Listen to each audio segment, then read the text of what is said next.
Live. It says live. I guess we're live, everybody. Hi, everybody. This is Wendy Weber of The Wendy Show. And the whole goal of this is Wendy's way to wellness. And wellness is based on a lot of things laughter, music, information, having fun. And a lot of you know I'm up for silliness and shtick. And that's my thing. And it's my great privilege and pleasure to interview my dating coach, my personal dating coach, Michelle Marchant Johnson, who is world renowned. And we'll talk a little bit later about she's starting another man panel. She's done one before. She interviews men who are coaches from all over the world, and people tune in from all over the world. And you can get the downloads if you want to pay a minimum amount of money, and or listen every day. And there's information that nobody taught us growing up, and people who've been married for a long time haven't a clue. And people who are married for a long time may need to listen in to find out how to relate better to their significant other, whether it's a man or a woman, either way. All right, so let's take it away. Michelle, say hi. Hello, Wendy, and hello, everyone. So nice to be here. Thank you for inviting me. It is my pleasure. Thank you for stepping up. Let's just start out, and we talked yesterday, but I didn't know where you were born and how that worked. So that was very interesting. Please tell us about that. Yeah, I'll jump right in and try not to take too long on this piece so that we have time for some juicy tidbits about love, dating, relationships, and all of that. But I was born in a very tiny, teeny little town in Utah called Colville, in a little 12-room hospital. Had basically one doctor who was a jack of all trades, including delivering all the babies. And my parents, I was their first child, so they barely made it to the hospital, didn't quite catch all the cues soon enough. And my father had time to just walk down the hall, heard a baby cry, and that was me. I was out that fast. They barely made it. So I'm one to kind of pop onto the scene, I guess, right from the beginning. It was also Mother's Day, and I was my mom's first baby, so I've always thought that was good timing on my part. I didn't know that. That's cool. Yeah, so I grew up in a large family, 6 children. I'm the oldest, and I was always kind of the ultimate older child, taking care of a lot of responsibility and younger siblings. So truthfully, when I was in my early teens, late teens, even into my 20s, I really didn't want to get married because I didn't want all that responsibility I had. But perhaps I kind of swung the pendulum a little too far, because then I suddenly found myself 40, not having been in the kind of relationship that I wanted. And that 40th birthday was kind of a catalyst for me to decide, okay, this plan I've been trying of my own is really not working. And so that's when I really got support and decided that I was going to leave no stone unturned, because it was that important to me to have that love of my life, partnership, relationship, and someone to spend my life with. So even though there weren't as many like dating coaches per se around back then, and internet dating was kind of in its infancy, I did seek support from a variety of different sources, which helped me to have breakthroughs and helped me to recognize, Wendy, that I had some very common blocks. I call them the 3 F's: fears, fantasies, and falsehoods. Fears of a failed relationship, of disappointment, of being vulnerable to someone and being rejected, so I had all of those kinds of fears. I had fantasies in that I had overinvested in a certain number of relationships that were really going nowhere, but I was hoping they would. And that's the fantasy piece, thinking that if only this guy or this relationship could be changed in a certain way, then it would be perfect. But of course, it's not that way, and it's not heading in that direction. And then falsehoods, false and limiting beliefs about myself, like I'm not lovable enough, or I'm not worthy enough, or I'm too old, or I'm too much this, or not enough that.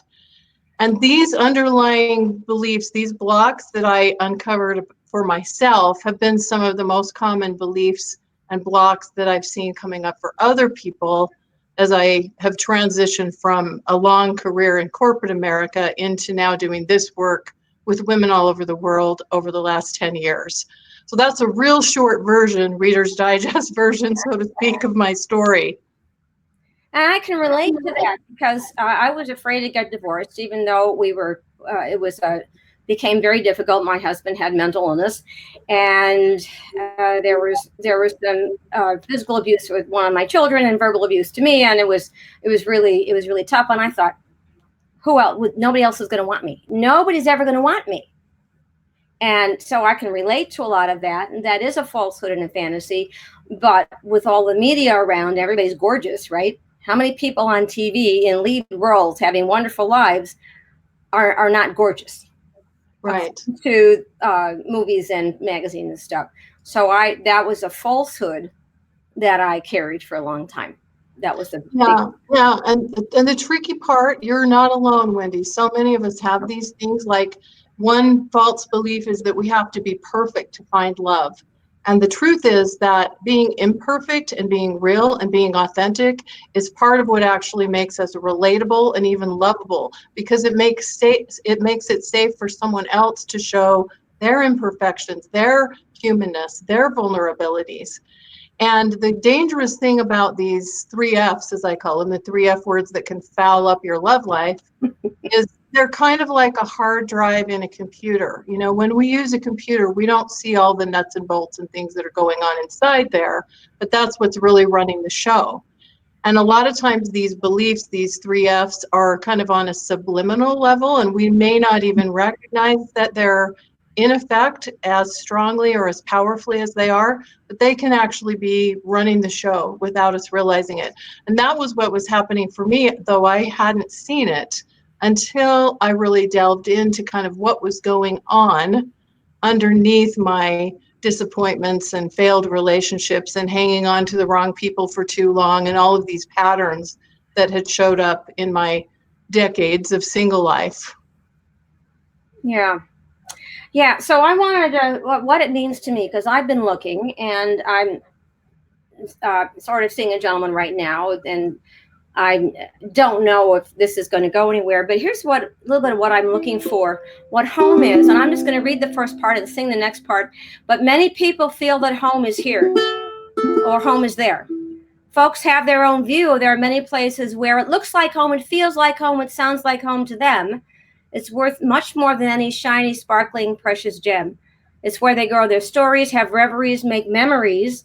It's where they feel safe, and it's theirs. And as for me, home is any place I lay my head down next to yours. I feel as though I've landed on the magic shores of our own small slice of paradise. My home is beyond all price.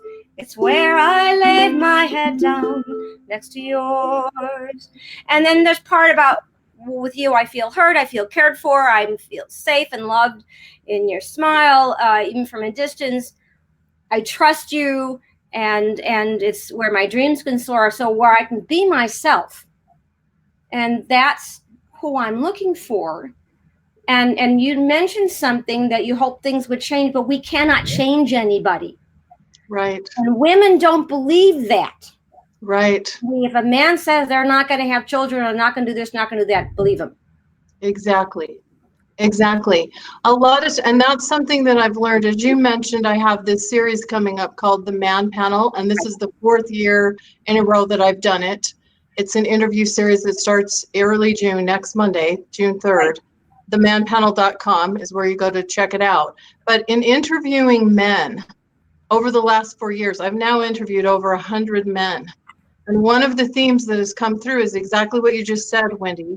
Well, 2 things you just said. First of all, you don't change a man. And if you're with a man that you want to change, you need to be looking for a different man, because ultimately he's going to resent that feeling of you taking him on as the fixer-upper project. And you're not going to be successful. It's going to be frustrating to you. So it's going to cause a significant problem in the relationship. So men are kind of, what you see is what you get, right? And the other part that I just want to echo that you mentioned that is so important is that we need to believe them, because a lot of times men actually do say what they mean. Sometimes they don't express themselves as frequently verbally or don't use as many words as we do. But when they do speak, they usually say what they mean, unless, it's a deceptive man. But those are kind of an exception, we hope. And we do need to believe them the first time. If a man says, I'm not looking for a serious relationship, don't think that you're the woman that's going to change his mind.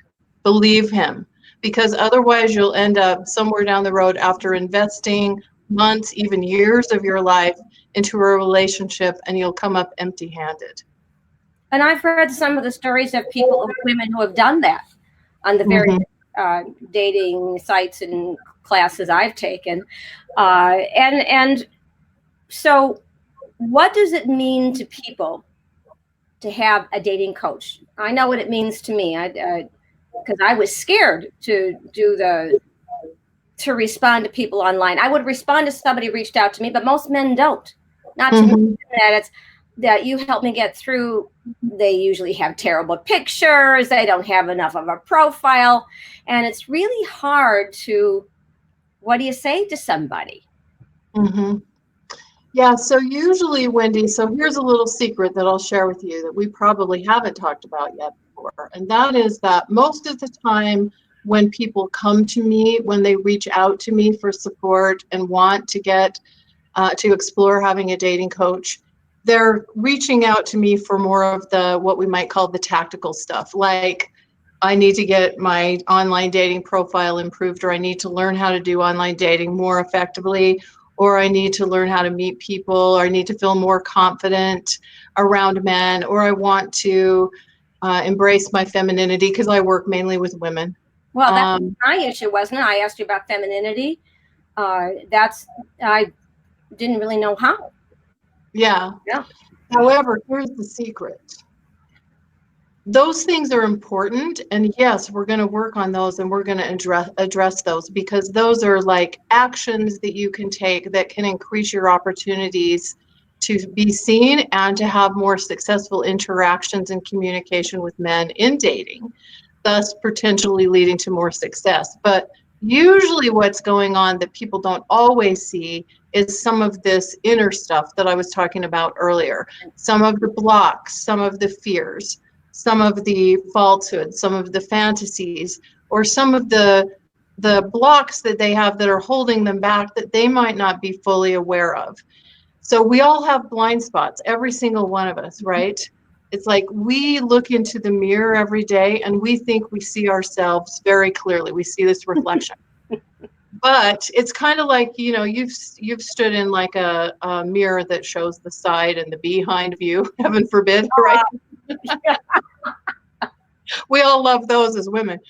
But that's kind of what it's like to have a dating coach. The dating coach is kind of seeing things from these different angles, not just the straight on, but they're saying, okay, Wendy, what about this? Or have you considered that? Or do you think this might be something that might be coming up? Or, we can gently guide you to maybe discover some of the things that may have been blocking you that you may not have been aware of. So it might not just be that you don't quite know what to do online or that you're afraid, and that offers you some support, but there might be like some deeper underlying things or some underlying issues that might show up in patterns as a dating coach is supporting you through the dating process, that a dating coach can help point out to you and help you to be more aware of so that you can be more successful. Just to give an example, I was just talking to a client this morning, and she was sharing with me a pattern that she hadn't really been fully aware of until we started working together, which is that she has this strong tendency to want to overgive or overfunction when she meets a guy. And this is common. I've done it. Yep. Yeah, I think we all have, Wendy. I have too.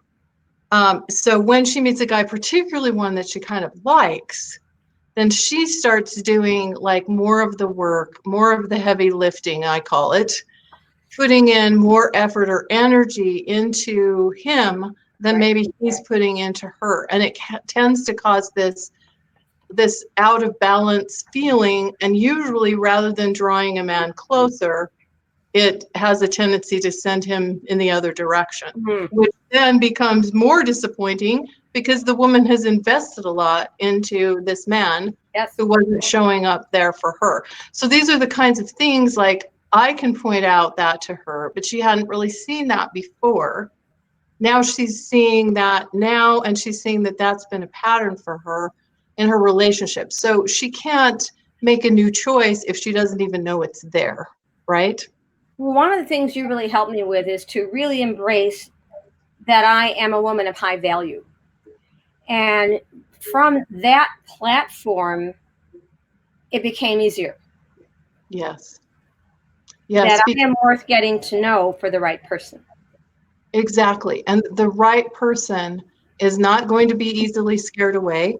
And the right person is going to be willing to invest that attention, that energy, that time into getting to know you. And yes, I love that that's something that you feel like you're embracing from our work together, Wendy, because as you know, that's like a huge foundational piece for Yes. my work. Because when you know your own value and you make your decisions from that place of being really centered in knowing your own value, you're much less likely to get into these relationships where you're not treated well, where someone is not there for you, not available for you, not showing up for you, which is where a lot of women land after investing a lot of time and energy. And then that's very disappointing and heartbreaking. Yes. And And I so, there. Yeah. yeah. So when you're centered in your own value, and you're staying clear about that, no matter what is or isn't happening with any man out there at any given time, you're much more likely to make choices that lead you to healthier, happier relationships. So this is something I wish, I live near the mountains here. I wish I could stand on the mountains with a huge megaphone and speak to the women of the world and say, be centered in knowing that you are a woman of high value, and the right person will see that. And you don't have to pretzel yourself or twist yourself into something else to try to please this person. He will see you for who you are and see your magnificence. But here's something, Wendy, that we have to remember that goes along with this. You will not be able to receive love from a man at any stronger or higher level than the level that you love and respect yourself. Right. Because if you don't love and respect yourself, if a man treats you better than you think you deserve, you will block that. You will not be able to receive that. So if you're wanting a relationship that is deeper, richer, stronger, more beautiful, more satisfying than anything you've ever had, you have to have that expanded to capacity to receive that. And that comes from the inner work of really loving and respecting yourself and knowing your own value. And that's part of energy, which is my other realm of energy healing. And maybe you should be yodeling, yodel, yodel from the mountaintops. Maybe they'll hear that. So we're going to have a special announcement. Or this is last time you all saw Lucky. Lucky was in which is up. This is up. Lucky was in hot water, and let me show you what he did. So I actually took a picture, but I didn't print it out. It's on my phone. I blew it up. So you can see this bottom corner here. That's what he's chewed up in my kitchen. He is now, just to let you all know, he is now under house arrest.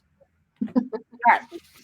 So he doesn't get out of his cage unless I am there to watch everything he does. So that's not as much as he'd like. All right, so finishing that, we've just done our special announcement, following up on last week's, and now we can go ahead. So tell us about a couple of the men who are on the man panel, and why, especially returning ones, and why you have them return. Mm-hmm. So thank you for asking that. Before I share that, can I just say, Wendy, that one of the valuable things about the man panel is that men and women, as you might know, think a little differently, process it a little differently, and approach relationships a little differently. And the whole intention of this series is to help women understand what's really going on in the hearts and minds of men. And so when I interview these men, I let them know that I really want them to kind of share the secrets, the insights, the things that men wish women knew and understood about them. And of course, it goes both ways. Men need to seek to understand more about women. But as we understand more about them and what is going on for them, it allows us to navigate our interactions, communication, and relationships of all kinds with them, both personal and professionally, with a lot more grace and with a lot more success. And it creates a win-win scenario because we can, by showing up in the way that we understand will be effective with them, we can create a win-win scenario where we bring out the best in them and get more of what we really want from men. So in answer to your question about the interviews, one returning guest is, of course, John Gray of Mars Venus fame. And I've interviewed him a number of times over the years, probably 6 or 7 times. But this is a brand new interview, and I really, really like it because he's talking about specifically challenges, both in and out of the bedroom and just in dating, that come up for more mature women, 50s, 60s, and beyond. Well, that takes care of me. Yeah. Yeah, well, and actually, most of my clients, I'm 56 myself, most of my clients are, in the 50s, 60s, even into the 70s range. And so I really wanted him to tap in specifically and give advice for that audience. And I'm really excited about sharing that interview. I also interviewed a man, this is a first-time guest, a man called Guy Finley. And he does a lot of work in kind of the more spiritual realm and the spiritual side of relationships. And the subtitle of his new book is Waking Up Together. And it's not just waking up together in bed, but it's like waking up to what really works and what doesn't really work in relationships. And he's approaching it more from like a spiritual standpoint and an energetic standpoint. And I just really resonated and really enjoyed his interview. And I just think it's going to be a treat for ladies to listen to out there. It's a little different. And so from that standpoint, I really, really liked it. And then I do have some additional returning guests. I have Johnny Fernandez, and he's actually the person that we did talk about this topic that you and I were just talking about, that you cannot receive more love from someone else than what you have for yourself. Right. All right. So I'm sorry. So he's going to just talk about that? Yeah, so those are a few highlights. And then I did just want to mention one thing. We also have, I'll be doing a live opening event, but we also have an event called a manathon, where I actually have a live panel of men who are going to be taking live Q&A questions from the audience and answering from the male point of view. So that will be a lot of fun as well. Those are always cool. So I wanted to do this little parody because that's one of the things I'm good at. If anybody saw the musical Peter Pan, I saw it originally with Mary Martin way back on black and white TV, but from the song I Won't Grow Up. And this is where I'm at here, and you're helping me with this. I won't give up. I won't give up. I don't want to be alone. Even though I love my parents, not so much fun being on my own. With a dating coach, easier to see. I can find someone just right for me. I'll never give up, never give up, never give up. Not me. That's very good, Wendy. And the desire to be in partnership, to have companionship, to have love is a very deep human desire. And I honor and respect that. And I think it's so important. We just have to keep it in balance to make sure that we don't just go for a relationship just for the sake of a relationship, just for not being alone, that we're willing to have that value in ourselves and that faith and that trust. And as you said, be willing to not give up until you do meet someone that you have compatibility with. This does not mean they're a perfect person or you're a perfect person, but it means that you're going to honor what feels right for you. That's part of that being a woman of high value, is making choices based on what feels right and good for you, and trusting yourself enough to do that, even if it means that you spend time alone for a while. That was one of the reasons I stayed in some relationships too long when I was single, is because I was afraid of being alone. Right. And it wasn't until I finally was able to kind of cut those ties and let go and just say, I'm going to walk this path alone for a time, because I believe that I can find someone who will be a good fit for me, a proper match for me. And but I couldn't do it while I still hung on to the relationships that were not. Sometimes women think they can kind of hang on to the Mr. Right now and still find Mr. Right. Doesn't usually work. No, well, tell me that your husband Benjamin. I love listening to him. He's so wise, and I love it when he's on the program with you. What did you tell me he said yesterday about what I guess a loving, caring person does to your life? He has a little saying, and he says that when you're in a relationship with the right person, it doubles your joys and divides your sorrows, which I think is a really beautiful way to explain partnership, because even in partnership, life still has its ups and downs, right? I mean, my husband and I have been through job changes, buying and selling 3 houses, a serious, very scary breast cancer journey for me. Life still has its ups and downs. But when you're going through those things together, the highs are more beautiful because you have someone to share them with. You know, it's like looking at a beautiful scenery. You want someone else to be there with you to appreciate it. And the lows, the downs in life, it does help divide your sorrows because you're not facing the challenges of life all on your own. Right, and it's really interesting that Layla, who has Down syndrome, my daughter, and it's such a great comfort to her for me to know somebody else and to have them, they know me and they know another friend of hers, to have this shared acquaintance is a huge thing for her. It's a huge satisfaction for her. In her much simpler way, she's saying the same thing. Right. That's right. She has a lot of wisdom. Is there anything that you wish I would have asked you that I didn't? I don't know if there's anything you didn't ask me, but I will leave with one little quick story and a little anecdote, if that's okay. Sure. And then I will also just remind, before I do that, I'll just remind everyone, if you're interested in this Man Panel series, you just go to themanpanel.com. So this is a quick anecdote that I think can be a guide, not only in your love life, but in life in general. Back when I was in corporate America, before I started doing the work that I'm doing now, I was in a position where I was considering taking a new job at a lower amount of pay for a nonprofit because I absolutely hated and detested the job that I was in at that time. But they were about to give me this big raise, and so it was a bit of a dilemma. And so my husband and I were lying on the bed one night, and I was and I had to make a decision. It reached the point of making a decision on both sides. And I was saying to my husband, but this pays so much more money, and I don't know about that. And he said, increase the peace. Well, because he said that, Wendy, I did take the nonprofit job, which I ended up loving, and that allowed me to eventually transition into the work that I'm doing now. But more importantly, because I took a less stressful position and had more freedom, flexibility, I was going to the doctor, and that's when I discovered the breast cancer.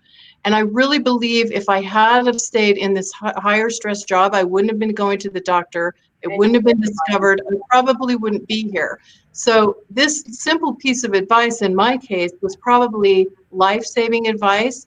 But I'm just saying, in your life in general, if you choose the path of greater peace, what feels good or right inside, you seek to increase the peace, that seldom will ever lead you wrong. And I think that applies to our love lives and our lives at large. Thank you so much for that. And it actually leads me into my little commercial about the offer, which is on the left side of everybody's screen, about a Way to Wellness session. The Way to Wellness session is really to get to know you, a discovery of something in your life you want to be feeling better about. And let's see. does it need healing? We can do a strategy session and plan out the next step. Only $25, a portion of that will go to a charity. I've decided it would go to Layla's Camp Tadia that helps people with disabilities go to camp for free once a year. So that's one way to get that peace in your life if you don't have it. And you don't even have to know what's going on. I can just help you with that. But let's talk. Give me a call, find that session, sign up for that, and we'll go forward with that. And the last thing I want to do is, I don't have time to sing my song, but I will say, this is Wendy Weber of The Wendy Show, and thanking Michelle Marchant Johnson so much for being here. And I'm wishing you all a joyous melody in your heart and harmony in your life. See ya. Bye-bye. All right, now I've got to stop live stream.